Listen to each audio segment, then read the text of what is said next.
Brilliance Audio presents Mythic Imagination, collected short fiction by Joseph Campbell, performed by Christopher Lane. Joseph Campbell studied one thing his entire life: narrative. Yet that one thing had, so to say, 1,000 faces. Ancient myths, epic poems, medieval romances, timeless folk tales, modern novels, all were expressions of what Campbell saw as humanity's one great story. The products of that lifelong study most familiar to us are the seminal nonfiction books, essays, and talks on mythology that he produced during his life, 1904 to 1987, and that, together with his journals, make up the collected works of Joseph Campbell in print, audio, video, and e-book formats. Campbell was a masterful dissector of the art and science of narrative, as influential in helping both writers and readers understand the core of what story is, one could argue, as any thinker since Aristotle wrote his Poetics.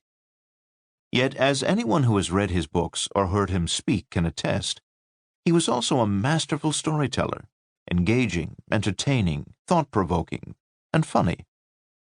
It should come as no surprise, then, that early in his career as a student of story, he should himself have turned to creating stories of his own. From his early teens, Campbell was a conscientious diarist, recording and analyzing the events of his own life, bits of dialogue, interesting anecdotes, disturbing dreams. Soon after he abandoned his doctoral studies, he began identifying himself as an author. By 1929, Joseph Campbell had already been working for some time on his short stories, his chosen vehicle as a writer. From that time through the 1940s, Campbell applied the same imaginative, analytical mind to the art and craft of fiction that would bring us insightful, inspiring studies of modern literature and primal mythology. The 7 stories in this volume were all created during this period, before Campbell resolved that comparative mythology is to be my study. Of the short fiction that he worked on, they are the only pieces that we still have. 6 of the stories have never been published before, the sole exception being the earliest, Strictly Platonic, which appeared in Liberty magazine in 1933, and which we have therefore presented as an appendix. 2 of the remaining stories, Moonlight in Vermont and Last Paradise, were written as stand-alone pieces, and are presented as such. The remaining 4 stories were also originally written to stand alone. At some point, Campbell realized that they shared many thematic threads, so he gathered them into a cycle that he titled Where Moth and Rust, and wrote a foreword and a prologue to introduce them.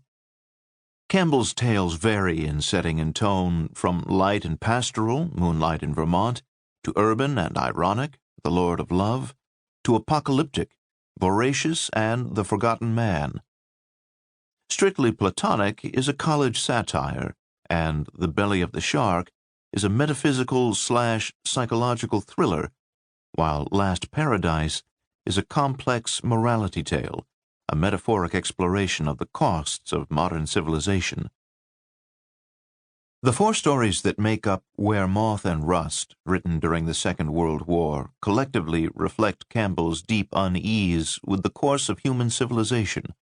Not shocking, given the outlook offered by the news of the day.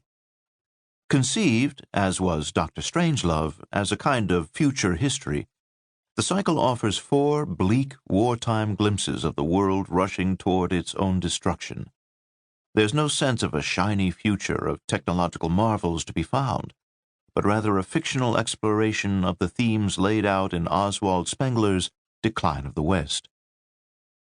Anyone at all familiar with Campbell's work will recognize immediately that all of his extant unpublished stories are unabashedly mythological in theme and in content. At some point in each of the 6 unpublished stories, the protagonist receives a call to adventure, a visit from or an invitation to a world where none of the considerations of mundane life apply, and is either transformed or destroyed by that experience.